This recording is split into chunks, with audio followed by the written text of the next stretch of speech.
Bienvenidos a Doctrina Católica Tradicional y gracias por escuchar. No olvide darle like al video para que esta plataforma lo pueda recomendar a más personas. Comenzamos con nuestras oraciones. Pater noster, qui es in celis, sanctificetur nomen tuum, adveniat regnum tuum, fiat voluntas tua, sicut in cielo et in terra. Panem nostrum quotidianum da nobis hodie, et dimitti nobis debita nostra, sicut et nos dimittimus debitoribus nostris, et ne nos inducas in tentationem, sed libera nos a malo. Amén. Ave Maria, gratia plena, Dominus tecum, benedicta tu in mulieribus, et benedictus fructus ventris tui, Iesus. Sancta Maria, Mater Dei, ora pro nobis peccatoribus, nunc et in hora mortis nostrae. Amén. Sancte Micaeli Arcangele, defende-nos in praelio. Contra nequitiam et insidias diaboli, esto presidium. Imperet illi Deus, supplices deprecamur. Tuque, princeps militia celestis, Satanam aliosque spiritus malignos, qui ad perditionem animarum pervagantur in mundo. Divina virtute in infernum detrude. Amén. Cor Iesus sacratitium, miserere nobis. Cor Iesus sacratitium, miserere nobis. Cor Iesus sacratitium, miserere nobis. Las lecciones que desprecia el Papa Bergoglio. Es un tema de Antonio Caponetto. Veamos.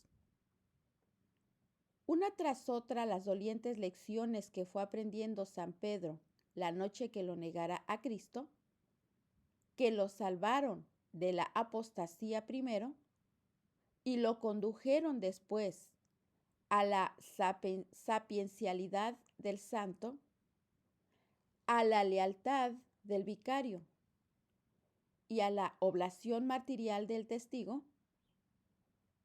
una tras otra, desde hace ya demasiados años, las viene conculcando Jorge Mario Bergoglio.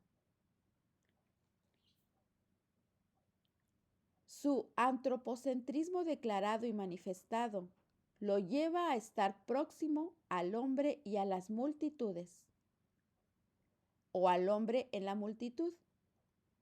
Su modo de concebir y de pregonar la proximidad con Cristo es hallándolo en el hombre y sobre todo en aquel que habita los márgenes sociales y culturales, las afueras de la fe, los extramuros de la iglesia, los arrabales de la gracia.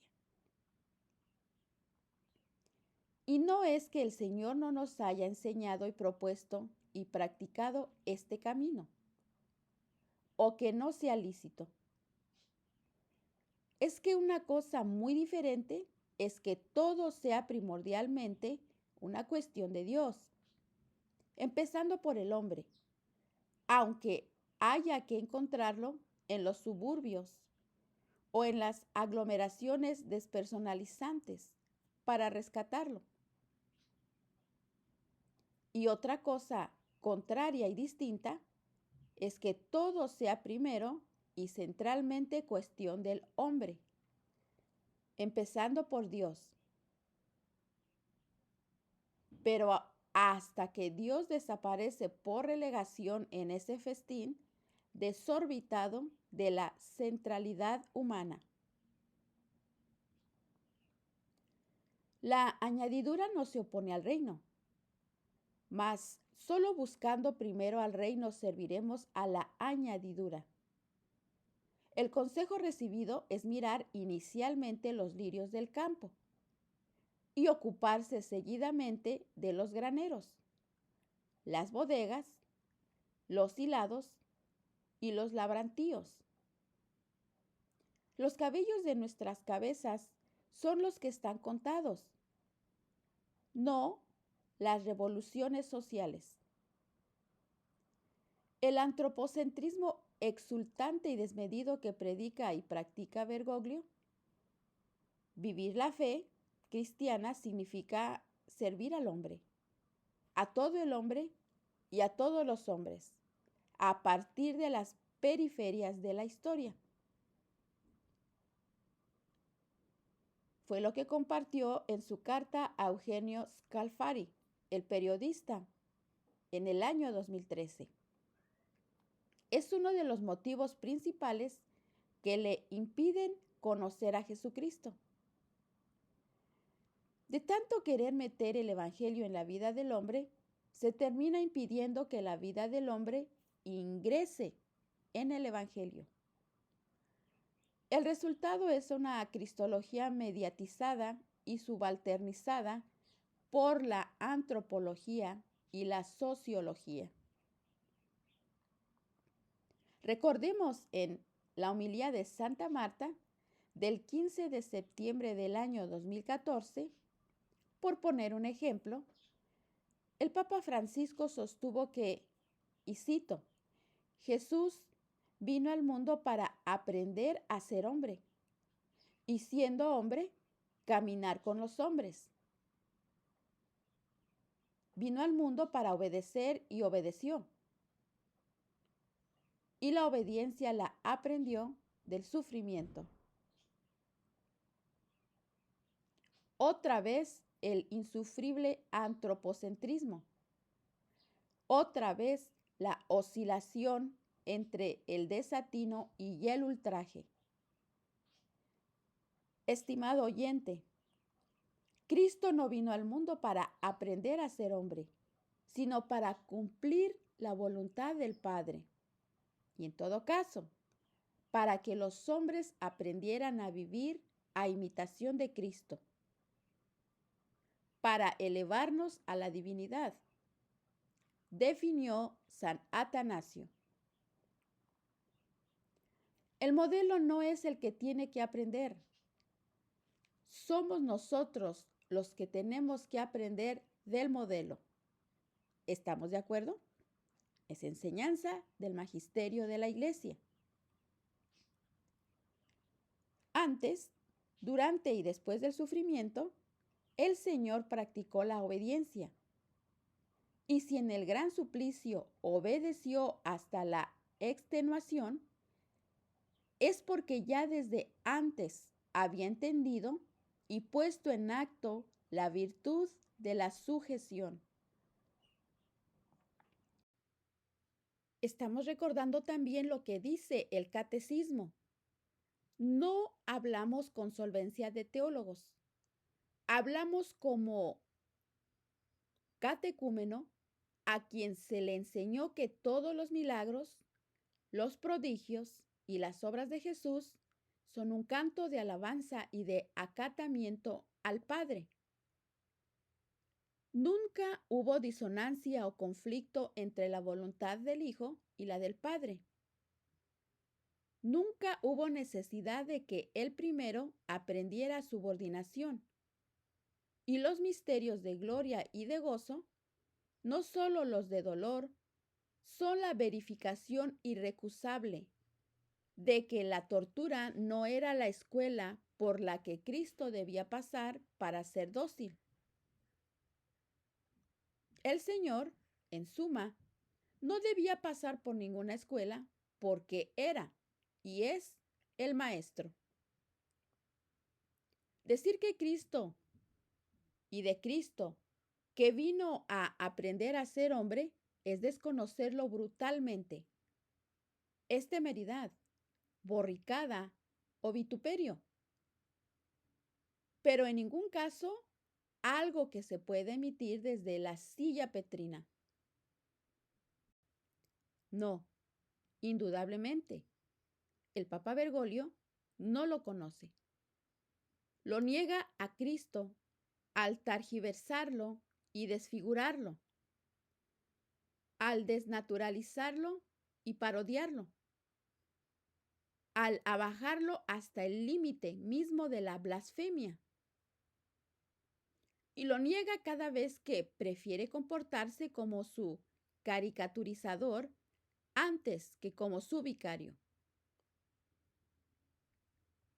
Como el gran innovador de sus palabras, antes que como el custodio del verbo.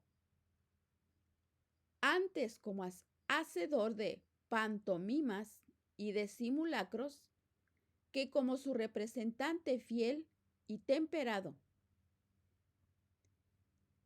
Ya hemos dicho en ocasiones que no se puede invocar el atenuante de la ignorancia invisible.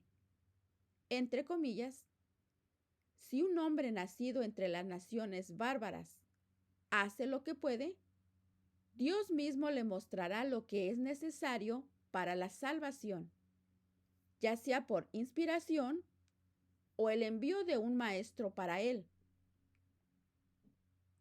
Si un hombre no tuviere a alguien que lo instruyese, Dios le mostrará, a menos que quiera culpablemente permanecer donde está. Estas son palabras de Santo Tomás de Aquino, que nos ayudan tangencialmente a resolver este punto al que hemos arribado. El Papa Francisco no nació entre naciones bárbaras. Conoció la verdad desde temprano y conoció a los mejores maestros de la catolicidad que engendró su patria argentina. Tampoco careció de quien lo instruyese. Ortodoxos o heterodoxos sus instructores. Y los tuvo de un lado y del otro para preferir a los peores. Es imposible sostener que estuvo huérfano de medios y de recursos para conocer a Jesucristo tal como Él es. Ha preferido deliberadamente no conocerle. Esta es la trágica y casualidad inédita situación que estamos viviendo. Con un dolor que nos descalabra y una vergüenza que nos salpica a todos los bautizados.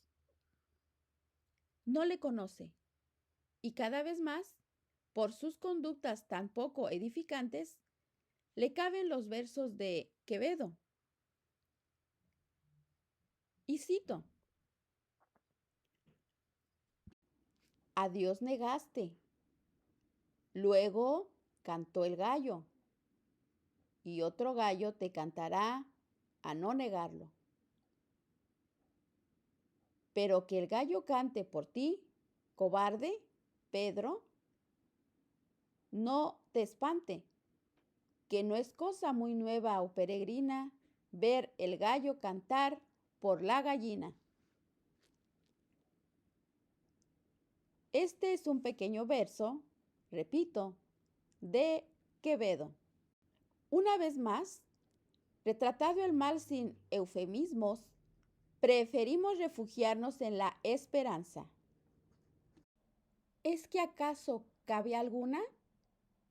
No lo sabemos. Pero si correspondiera, y así lo anhelamos, para eso y por lo pronto, el Papa Francisco debería contemplar y llevar a la práctica la última lección que recibió San Pedro en la casa del sumo sacerdote. Y recordemos que en el relato de San Lucas, la sucesión de los hechos es lineal y estremecedora. El gallo deja oír su tercera y prevista trova. Jesús vuelve como puede su cabeza de prisionero hacia el discípulo. Pedro recapitula en un segundo, infausto y tenso, cuanto ha sucedido. Una sinergia nunca antes conocida. Un tropo simultáneo de sus nervios que ni siquiera percibió como pescador en las tempestades más recias. Lo hace temblar y temer. Y saliendo afuera, lloró amargamente. Estimado oyente, ese salir afuera contiene una clave fácilmente descifrable. Adentro estaba a merced de los demonios, de la sinagoga, de la congregación de las naciones perseguidoras, de los ministros de los diferentes herejías. Triple clasificación que trae San Agustín, no nuestra libre interpretación. ¿Cómo permanecer en tamaña compañía tras la mirada de Jesús? ¿Cómo quedarse alrededor de los malvados tras el vistazo celeste, escudriñador e imperativo del Rey de Reyes? Pero a la vez, se pregunta a San Jerónimo, ¿cómo permanecer en las tinieblas después que se fue mirado por el sol? Felices tus lágrimas, Pedro. Bienaventurado tu llanto. Bendito tu plañido, que fue un nuevo bautismo para borrar las culpas de tan detestables negaciones. Dichoso ese desconsuelo que lavó las manchas de tu huida, con caireles de gotas que te rodaban sobre los pómulos quemados por la sal marina. El Crisóstomo escudriña un poco más en la escena.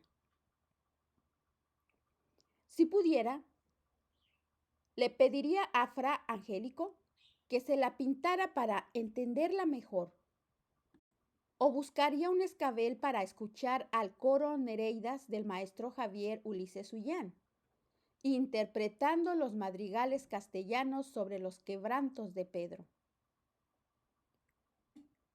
Se maravilla de que Jesús, llevando la peor parte en aquel trance, se preocupara de estar atento a los pliegos del alma del discípulo, sabiendo que solo si lloraba en señal de metanoia, podría librarse del pavor esclavizante en que estaba sumergido. Vale la pena leer lo que al respecto ha escrito. Y cito, ¿cómo pudo mirar Jesús a San Pedro? No con la vista corporal, porque San Pedro estaba en el atrio, entre los que se calentaban, cuando lo referente a Jesús sucedía en el interior de la casa. Por estas razones, yo creo que aquella mirada de Dios, de Jesús, debió ser espiritual. Y como se dice en el Salmo, mírame y óyeme, y convierte tu rostro hacia mí, Señor, y defiende mi alma. Fue así, Pedro, ¿verdad? Sucedió como en el Salterio, y no hay ciencia de la óptica ni física ocular que lo expliquen. Porque si te hubiera mirado con los ojos carnales, con los ojos físicos, hubieras bajado la vista de horror y de vergüenza, ¿cierto? De estupor y de luto por ti mismo. Pero de aquella mirada espiritual no te era dable escabullirte y ya no lo querías. No. Querías la regeneración y el perdón, la misericordia y la enmienda, el arrepentimiento y la reparación. Era un llanto de purificación y de apoteosis, de expiación y de promesa. Estabas arrepentido y no solo desesperado. Buscabas penitencia y perdón, no únicamente autodestrucción sin esperanza. Por eso no terminaste como Judas, en la horca, sino como un príncipe en el solio de la cruz. Esa madrugada, Pedro, dejaste refundada la tercera bienaventuranza. Habría que ser Virgilio para describir ese llanto, o el juglar sidiano, o acaso el monje Turoldo narrando las aventuras de Roldán. Como ha pasado otras veces en la historia, hay culpas felices, tachas que acaban suscitando frutos encomiables, hierros y tropiezos que concluyen cerrando una parábola redentora. Como ha pasado a lo largo de la historia, lo repetimos. Hay congojas que cincelan, endechas que labran, gemidos que sostienen.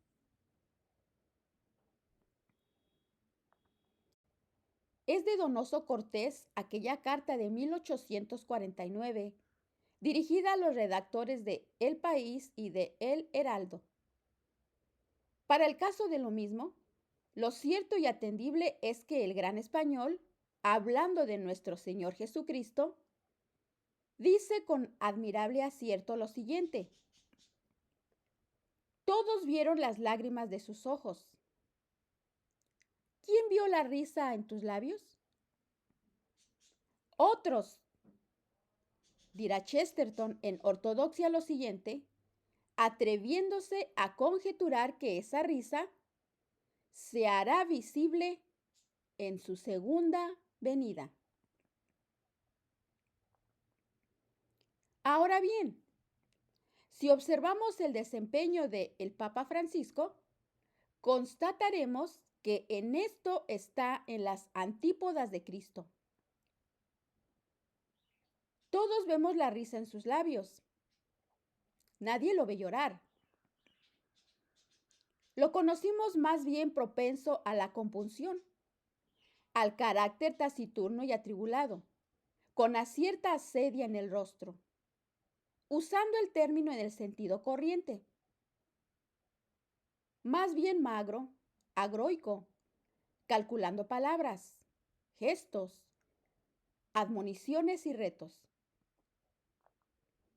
Su cara se debatía entre el rictus de la delación y el acre de las advertencias.